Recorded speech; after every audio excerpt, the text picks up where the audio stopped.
Hate New York winters. Haven't felt my toes in a week.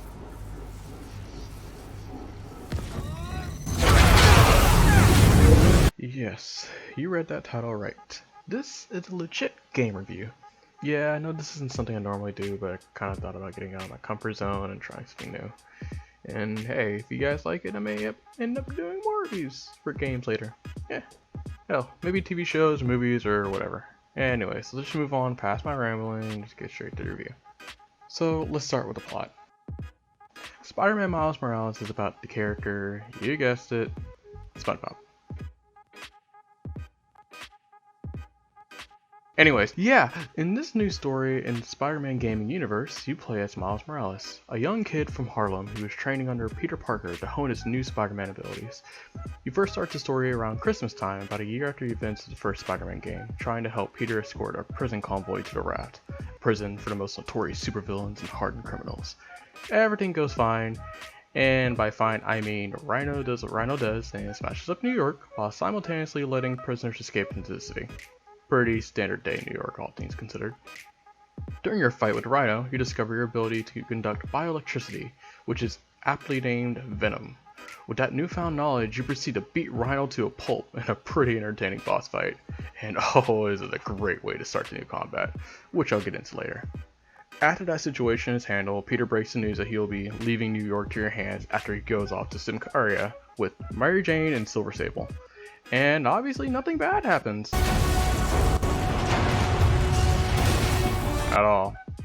And of course, because Miles has the worst luck, a mysterious group called the Underground emerges to take on the energy corporation Roxxon, as now the Miles Morales to stop a gang war from tearing New York apart.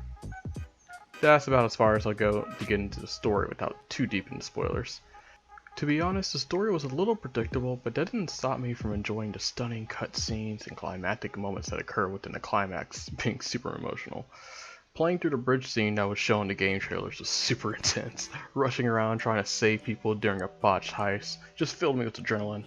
Like with the opening scene and many moments later on, Miles is seen as a very flawed and inexperienced character. He does what he can, but due to inexperience he messes up a lot. But that's what makes him so interesting to watch. He's not Peter Parker, who's been Spider-Man at this point for about 8 years. This is a kid who barely knows what he's doing, but he does what he can to help the people around him. He's not running around stopping supervillains throughout New York, he's back home in Harlem helping out the community, showing his care and passion. It takes time for some people to warm up to Miles, seeing as he isn't the real Spider-Man, but over time he ends up gaining the respect of his community, with them officially acknowledging him as our Spider-Man. Moving on to the actual gameplay itself, the combat for this game flows smoothly, just like the first game. The new ability Venom gives way for some really flashy moves and takedowns. And when I mean flashy, I mean... Miles, just heard from Haley. She got everybody out in time. They're hiding in a deli nearby. I was worried when yeah. Another new ability Miles gains, his invisibility, adds another addition to the stealth feature of the game, giving you a possible way out if you're spotted during a stealth segment.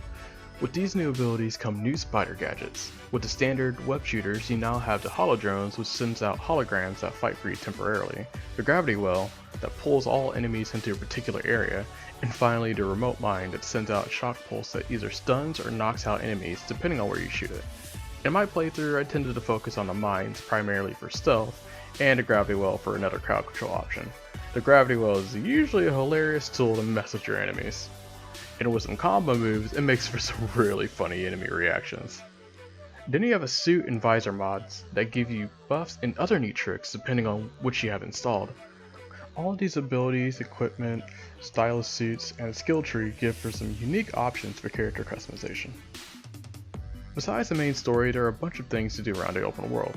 Side missions are handled through the friendly neighborhood app that Miles' best friend Genki sets up for civilians to easier contact Spider-Man whenever they see a crime or want to take a selfie. After Peter leaves you alone in New York, he gives you access to training programs where you can practice your stealth, combat moves, and traversal techniques. It's recommended to do all of them if you want the skills that are attached with them. Later on in the game, you gain access to enemy bases of the Roxxon Corporation and the Underground, where you can either test your stealth skills or your combat skills in a closed environment. There are also a bunch of different collectibles throughout the game that you can, collect. Honestly, the collectibles aren't too difficult to attain, but it's still fun swinging around doing tricks across the map to each point. Or you can be a noob and use the fast travel system. Underground caches specifically are used for parts to create more mods, gadget upgrades, and suits. The suits are all really cool and stylish. I'm slightly disappointed there aren't really any silly suits like in the previous game, but we get a cat suit, so I can live with that. The world itself is not quiet, with the traditional Spider-Man OST mixed in with some rap and hip-hop tracks to give some flair and style. Caught myself just vibing to the music whenever the rap songs came up after a cinematic. During our travels, you will get to hear podcasts from the great bigot himself, J. Jonah Jameson, and a new blogger by the name of Danica Hart.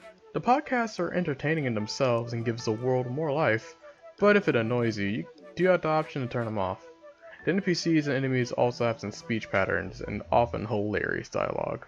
When you're beating up enemies, try to listen to what they say as you knock them out. You may get a chuckle or two out of it.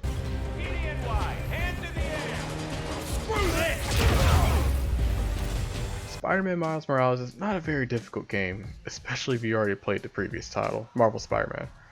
I recommend playing on a higher difficulty like I did, and lowering it if you need to.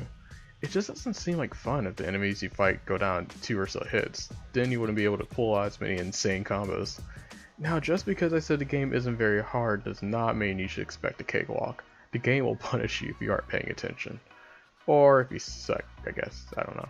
Now, some final things before I wrap up this review and give my score. The game length is ultimately fairly short for its price tag. It took me about 15 hours to complete the campaign, the side missions, and grab all collectibles, and a total of 23 hours to complete the New Game Plus, as well as grabbing that Platinum trophy. For $60, I say the experience was worth it, but I definitely would have preferred to have paid a lot less for the game that was basically just a DLC. For the achievement hunters like me, 100% of the game was not very difficult. Just go through the story, grab the collectibles, and you basically complete 75% of all the achievements. Once you unlock New Game Plus, you'll be able to unlock all the suits, mods, and gadgets and skills. You don't need to complete the challenges with the gold rank or beat the game on a particular difficulty since there's an achievement for any of that. If you aren't worried about trophies and just content with playing through the story, then there really isn't any need to complete New Game Plus, seeing as it really isn't anything else special you get out of it besides repeat collectibles and missions to help you get more parts or tokens and lock gear and other achievement hunting stuff. Also, while I was going through New Game Plus, I realized there was a bunch of cutscenes I wasn't able to skip. I can understand that the developers used those scenes to replace loading screens, but there were moments where it didn't seem to make any sense, as I would just return to the open world area anyways. It just made for a very frustrating time since I've already seen the story, so there's no need to watch something I've already seen. I also had some issues with glitches here and there. They weren't game breaking or anything, but every so often there would be something visual or audio wise throughout the game. They were usually pretty funny when it happens, but I ended up getting the blue screen of death twice within my playthrough. Alright, so with all that being said, we got my score. I give Spider-Man Miles Morales a solid 9 out of 10. This is my opinion as a complete unprofessional video game reviewer, so feel free to agree or disagree with the score. The game has some flaws, definitely, but I believe the experience is greatly enjoyable enough to warrant that second playthrough for New Game Plus.